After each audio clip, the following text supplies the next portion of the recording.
Today we're going to make some text. It's going to look like we have a piece of leather that is stitched, and it's going to look like some distressed leather. It takes a lot of steps, but it's not too hard, and we're going to have fun.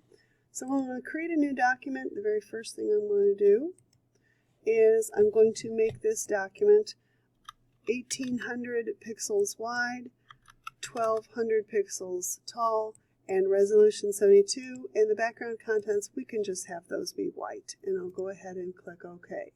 Now, I am going to use this document, but I'm also going to be opening up other documents. So I'm going to go File, Open, and I'm going to go into my folder, and I'm going to find the document called Distressed Leather 9, and go ahead and open that up. I'll go Control A or Command A on a Mac, Control C and copy it, and come back to my original document and paste it in there. Okay? Now, I'm going to come into my tool. I'm going to grab the text tool, and I'm going to use Mandaka Western font, and I'm going to make it 600 points wide. I'll click and type the word West, all in capital letters, and I'm going to move this so that it is centered on my document. Okay? Notice in my layers document it is a text layer and it will say West on it.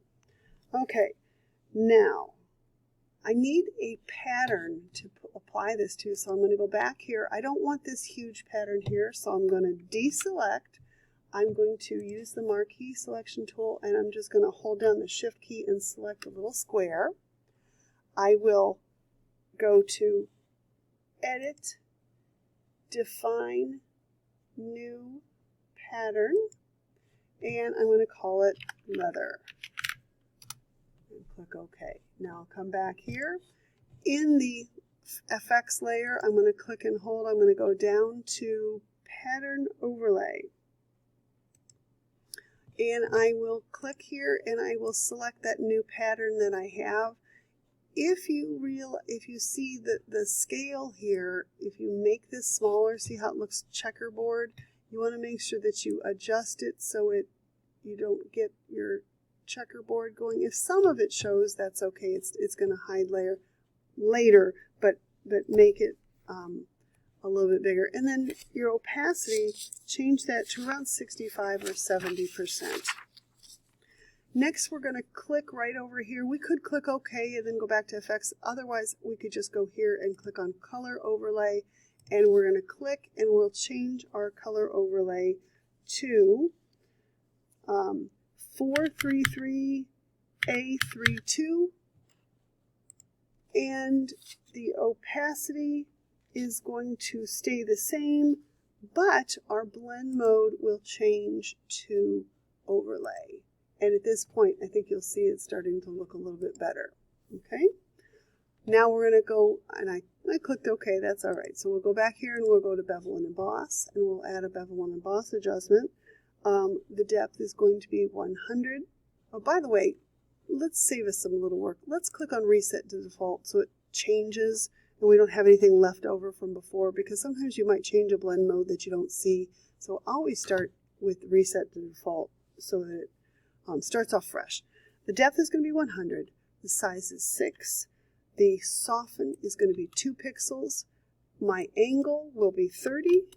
My highlight opacity will be, the altitude will also be 30. The highlight opacity, I'm going to make sure that it is only 20, and my shadow opacity should be set at 50 already. Okay, next we're going to click on Inner Glow.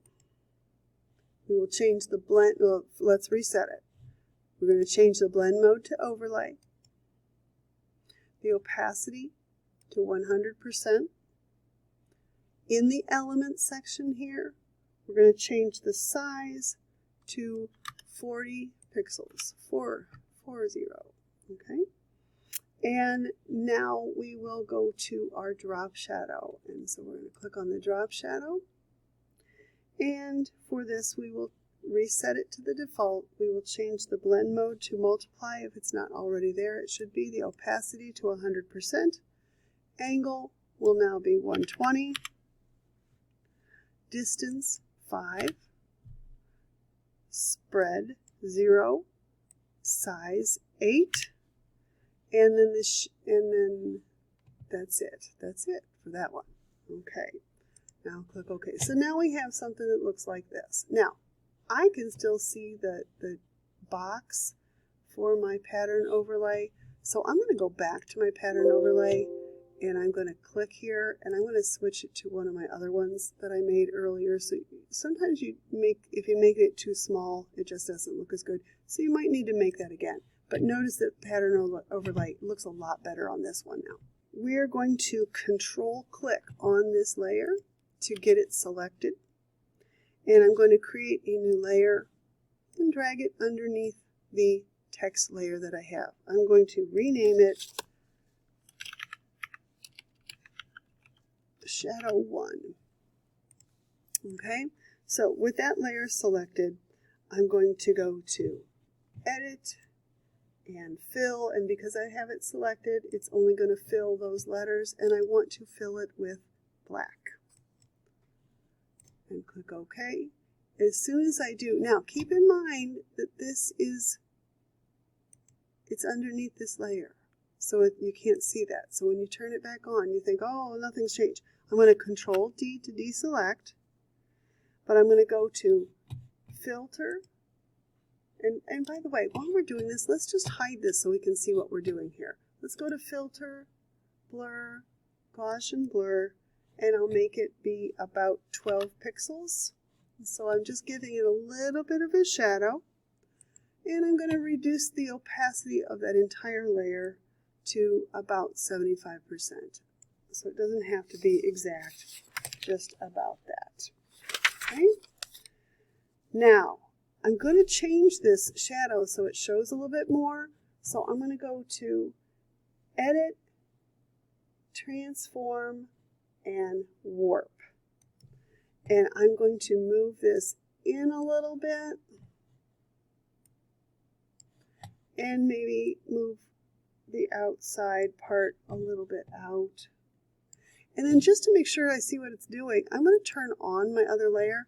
And so when I'm doing this, can you see how I've added a shadow? There it is with it, there it is without. So I can see a little bit going, but see how the shadow comes down a little bit more than it did before? All right, I'm going to duplicate that layer, and I'm going to go to Control T, which is the same thing as Edit, Transform, and I am going to, well, I need to make sure I go to Edit, Warp on that one, and so I'm going to pull that one out a little bit more, and maybe pull this one up a little bit so I get a little bit more going. And this time, so I've warped it, I've expanded it just a little bit more than I did before. I could even pull this up a little bit, and I'll click OK. You know what, let's do it at the bottom too. Let's pull that out. And then click OK. And then this one right here, we're going to reduce this one to about 30%. Okay, so we have a gradual layer, one of them stronger than the other one. Okay, this is a good time to check to make sure that your text layer is above the two shadow layers. All right, next I'm going to get my brush ready to go. I'm going to come here to my brushes tool, and I'm going to come and click on the brush, and I'm going to load this brush set. So I'm going to click here, and I'm going to come down to Import Brushes. Now again, these will be in our files, and you'll have to save them to your computer, and you're going to find that brush set, and you're going to click and click Load. And they will come in then. And in here, there are several brush sets. Some of them are like baseball stitches and some other ones. We're going to scroll down until we find the 9th one down. So 1, 2, 3, let's see. Yep, it is the 9th one. So 1, 2, 3, 4, 5, 6, 7, 8, 9. So it's this backwards /1. Now be aware that he named them all brushes, whoever made these. They're all called Stitch. So sometimes if they give them a name, it's a little bit better. Just remember that if you ever make a brush set, name them so people know which one you're talking about. So we're using this backwards one. We're going to change the brush size to 17. And I'm just going to leave it right there. I'm not going to use it right now. Okay, so in the meantime, we're going to come back over here to our original text layer, and we're going to control click. So I've got the selection again. I'm going to go to Select, Modify, Contract, and I'm going to contract this by 10 pixels. So it shrunk in a little bit. Okay, now I'm going to switch to the Marquee tool. And anywhere on my document, I'm going to just right click and say Make Work Path. I will choose 1 for a tolerance and click OK. So now I created this. And if you know anything about paths, if you look in the Paths palette, I've just created a path, a work path over here. But I'm not going to worry about that right now. All right, let's make a new layer. It should be on top of your original text layer. I'm going to switch to the pen tool, and I'm going to right click anywhere in the document, and I'm going to come down to Stroke Path, and I'm going to choose Brush. If it's not already chosen, you'll choose Brush and Simulate Path. Simulate Pressure, rather, sorry. And we'll click OK. Now, it doesn't look a whole lot of anything because what I really did is I just made black stitches, but you can't see it. So now I'm going to go to the, and by the way, this is going to be my stitches layer. I'm going to call it Stitches so I can keep track of it later. I'm going to go to Effects and Bevel and Emboss. I've got to reset to the default first so I don't change anything, or I don't have anything left over from before. My depth will be 100%. My size will be 4. My soften will remain 0. Angle is 30. Altitude is 30. Highlight opacity will up to 75. And the shadow opacity will be 75. So now it's starting to look like something, but we want them to be a different color. So we're going to click on Overlay. Color overlay rather. I'm going to change the blend mode to normal, and I'm going to change the color of this to BAA 27C. And so it's a nice tan color, and I'll click OK, and I'll click OK. And if you look at this, this is what we've got so far. If I click off that work path, there's what I got, so it's looking pretty cool. Now I want to add some fanciness to this. So I'm going to open up another document I've already pre-made for you. I'm going to go to File, Open, and you're going to look for the document called Western Embellishments, and you'll go ahead and click Open. Now what I've got here is a little design, and if you don't want to use that design, I suppose you could use something else. What I'm going to do is I'm going to go Control A to select all, Control C to copy, and I'm going to take it back into my original document and Control V to paste, so it looks like this.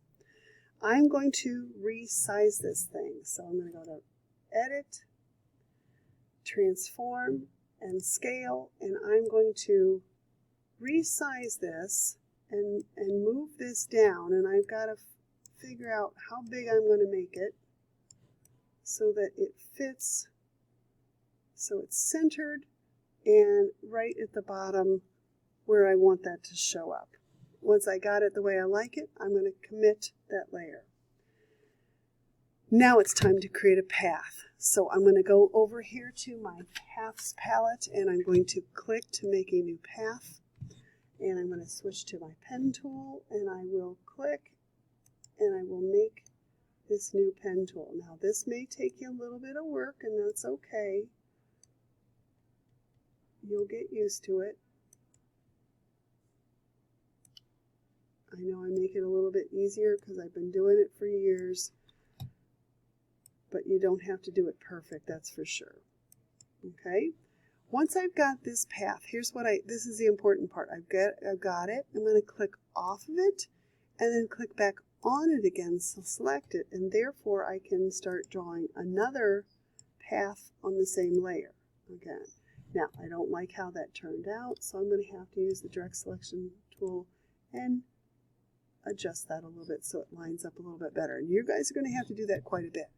Click off of it, click back on it again, and now I can add the final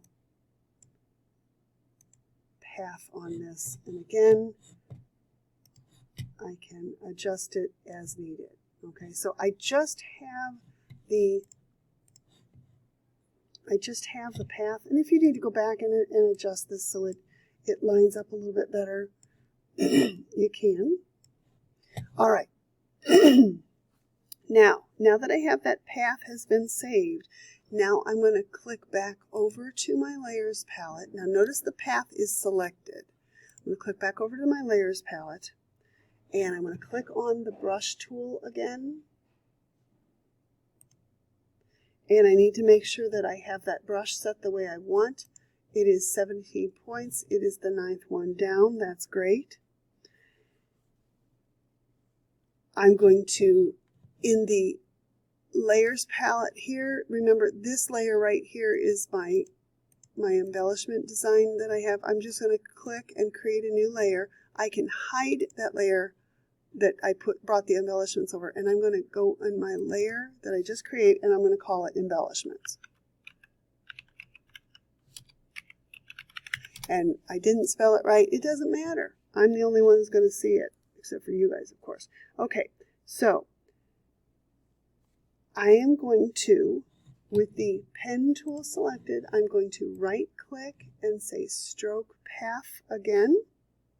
Actually, I've got to make sure it said Stroke Subpath, so I've got to click off it and make sure I've got all the paths selected. Now, right-click and say Stroke Path. So if it said Subpath, you only have the one path selected. So I'm going to click and say Stroke, and there I've got those again, those stitches again. And again, they're black, and they don't quite match, but watch how we fix these. I'm going to Alt-click on a Mac, it would be an Option click. So I'm going to Alt, click, and drag, and drop those effects right on top. And so I just copied all of those effects all at one time. Okay?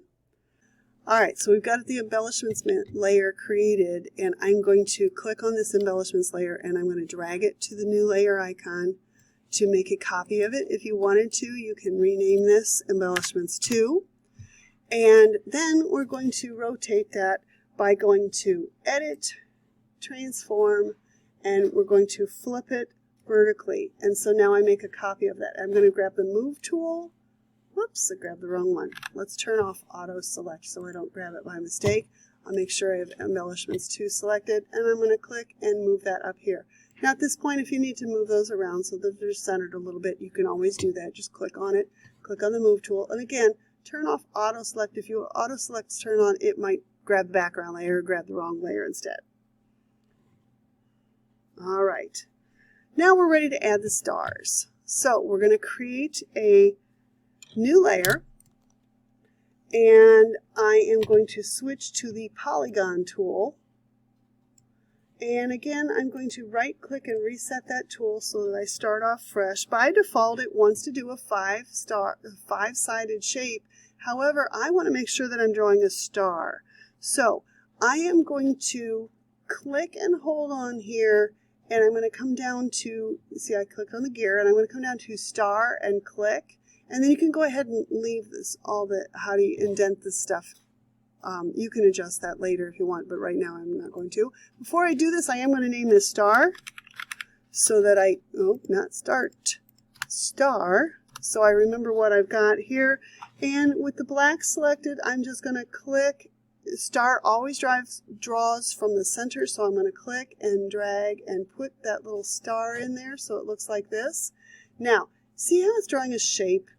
And I've got the Smart Object, a little shape thing there too. I don't want that, so I'm going to undo that.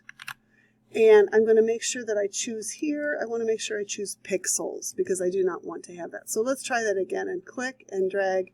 And I'm going to make that shape. And again, it's black, but that's okay. I'm going to go to the Effects panel. And I'm going to come to Overlay.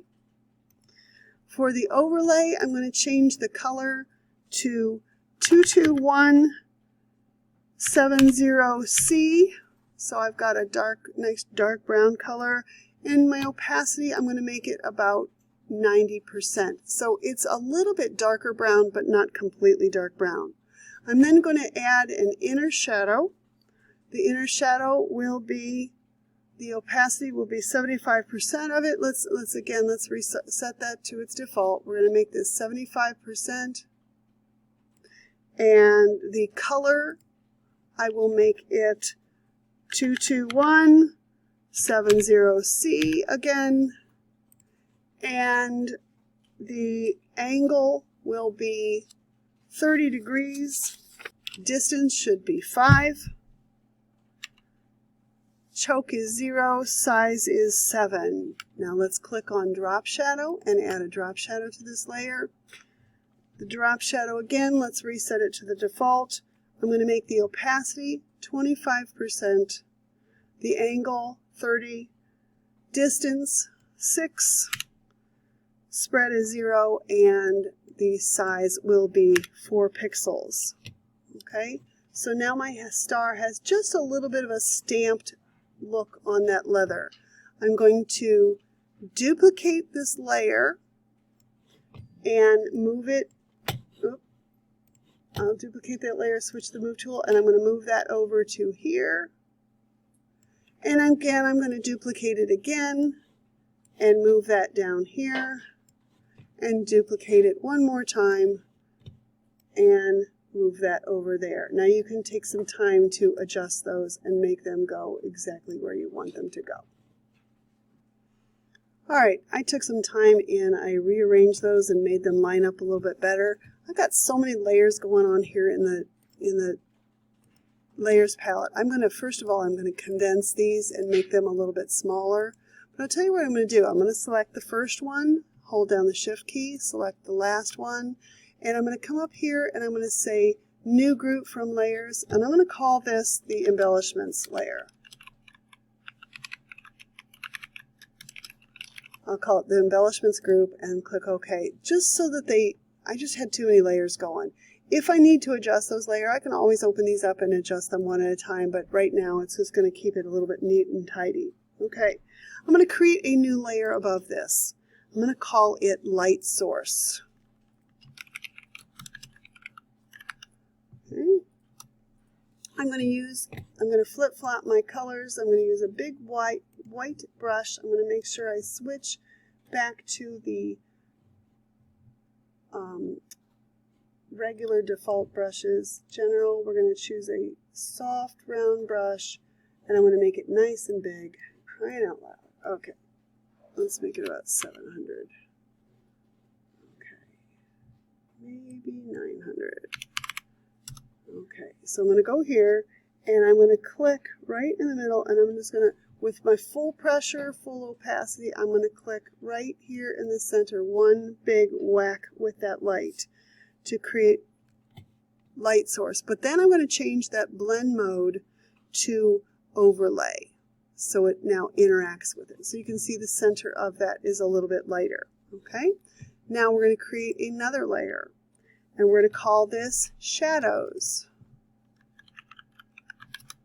Okay, now I'm going to press X on my keyboard, which flip-flop my colors, and I'm going to paint some dark edges. So I'm going to go smaller here, and I like to adjust my flow to make it a little bit darker, and I'm just going to come around here and create some darkness around the edges. Okay, and then if I make it full size again, you see it looks like this. And again, change the blend mode to overlay, and the opacity is a little bit strong for my taste, so we're going to take it down to about 50%. Okay? All right, now this is going to be fun. We're going to create a gradient map. Okay, so we're going to create a gradient map overlay. So we're going to come down here to the half black, half white circle. We're going to click and hold, come down to gradient map. And that should have forced my properties panel to open up. So I'm going to click in here, and I'm going to create a new color here. I'm going to put purple on one side and orange on the other. And you can see that when I'm doing this, I'm going, what in the world is she doing? It's starting to get kind of crazy. But, and again, we can make that layers panel show a little bit better. We're going to change the blend mode of this again to overlay. And then we're going to reduce the opacity of it to around 30%. So we just get just a hint of it. And so now it kind of gives us this look of the old Wild West. And there we have it. We are done.